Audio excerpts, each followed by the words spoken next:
Quem foi o maníaco do parque e como surgiu esse apelido? Na segunda metade da década de 1990, São Paulo foi palco de uma sequência de crimes que chocaria o Brasil. A imprensa passou a chamar o autor de maníaco do parque, um apelido que sintetizava tanto o local onde ele agia quanto a brutalidade dos crimes. O homem por trás do nome era Francisco de Assis Pereira, um motoboy nascido em Guarulhos em 1967.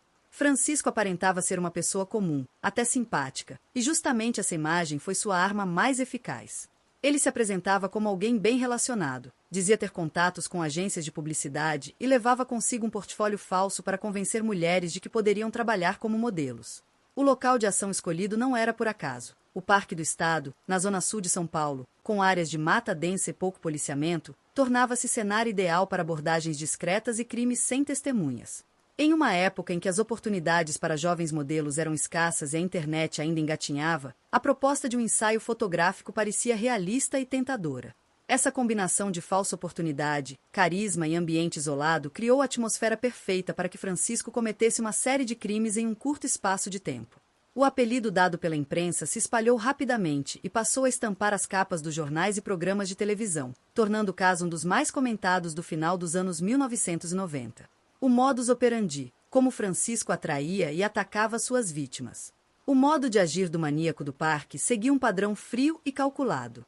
Ele abordava mulheres jovens, geralmente entre 16 e 25 anos, em locais movimentados, como pontos de ônibus ou regiões comerciais do centro de São Paulo.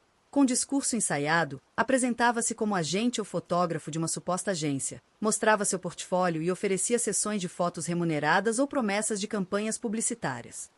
Para dar mais credibilidade, marcava o encontro em lugares conhecidos, como próximo ao Zoológico de São Paulo ou entradas do Parque do Estado, dizendo que lá as fotos ficariam mais bonitas. Quando as vítimas chegavam, ele as conduzia para trilhas isoladas sob o pretexto de buscar a luz ideal para as fotos. No interior do parque, longe de olhares, a situação mudava rapidamente. Francisco atacava as mulheres, cometendo estupros e, na maioria dos casos, assassinatos por estrangulamento ou asfixia. Seus crimes tinham elementos de sadismo e controle, típicos de um perfil de agressor serial. Alguns sobreviventes relataram que ele alternava momentos de aparente gentileza com violência extrema, o que confundia e aterrorizava as vítimas. Esse padrão de abordagem e execução é um dos motivos pelos quais o caso ganhou tanta atenção, pois se tratava de um verdadeiro predador social utilizando manipulação psicológica para atrair vítimas, algo ainda pouco estudado no Brasil da época. As investigações. O rastro de mortes no Parque do Estado. Entre 1997 e 1998, uma série de corpos de mulheres começou a ser encontrada no Parque do Estado. A semelhança dos casos chamou a atenção da polícia. Todas eram jovens, haviam desaparecido após encontros marcados para supostos trabalhos e apresentavam sinais de violência sexual e estrangulamento. À medida que os corpos eram encontrados, crescia a pressão da sociedade e da imprensa. O apelido maníaco do parque já dominava os jornais, mas a polícia ainda não tinha um nome nem um rosto certo. O caso começou a avançar quando algumas mulheres conseguiram escapar das garras de Francisco e deram depoimentos valiosos. Elas relataram o mesmo modus operandi, promessas de ensaio fotográfico, encontro próximo ao parque e tentativa de ataque. A partir desses relatos, foi feito um retrato falado que se espalhou pela mídia. Em paralelo, os investigadores começaram a cruzar dados de registros de motobois e de pessoas que frequentavam a região. A cada nova pista, surgiam mais denúncias, até que finalmente o nome de Francisco de Assis Pereira emergiu como principal suspeito. A divulgação de sua foto nos telejornais fez com que outras mulheres o reconhecessem e denunciassem, consolidando o caso. A investigação revelou também objetos pessoais das vítimas e peças de roupa em poder de Francisco, ligando diretamente aos crimes. Prisão, julgamento e condenação. A queda do maníaco do parque. Com a identidade do suspeito revelada, Francisco de Assis Pereira entrou em fuga. Ele foi localizado e preso em julho de 1998 no interior do Paraná, após denúncias de pessoas que o reconheceram. Sua prisão teve grande repercussão. Câmeras de TV acompanharam sua chegada à delegacia, onde ele demonstrava frieza e até certo alívio por ter sido capturado. Durante os interrogatórios, confessou parte dos crimes, descrevendo como abordava, atacava e matava suas vítimas. Ao longo dos processos judiciais, Francisco foi acusado de homicídios qualificados, estupros e ocultação de cadáveres. A soma das penas ultrapassou 250 anos de prisão, distribuídos em diferentes sentenças, embora pela legislação brasileira ele possa cumprir, na prática, até 30 anos em regime fechado, com aumentos posteriores previstos pela lei. Seu julgamento tornou-se um marco para o debate sobre serial killers no Brasil. Especialistas em criminologia, psicologia e direito penal analisaram seu comportamento para compreender o perfil de um assassino em série nacional.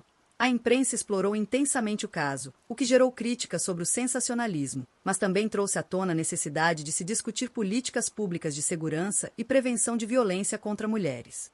Impacto, repercussão e lições do caso.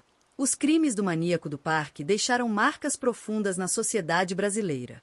O caso evidenciou a vulnerabilidade das mulheres diante de falsas promessas de emprego e fama e escancarou a facilidade com que um predador social pode manipular vítimas usando aparência confiável e discursos sedutores.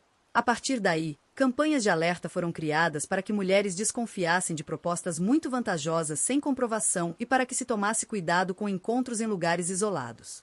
Na área acadêmica, o caso passou a ser estudado como um dos primeiros exemplos documentados de um assassino em série no Brasil, contribuindo para a formação de profissionais de segurança pública, psicólogos forenses e juristas. No campo da mídia, a história serviu de alerta sobre o risco do sensacionalismo e a importância de informar sem expor excessivamente as vítimas.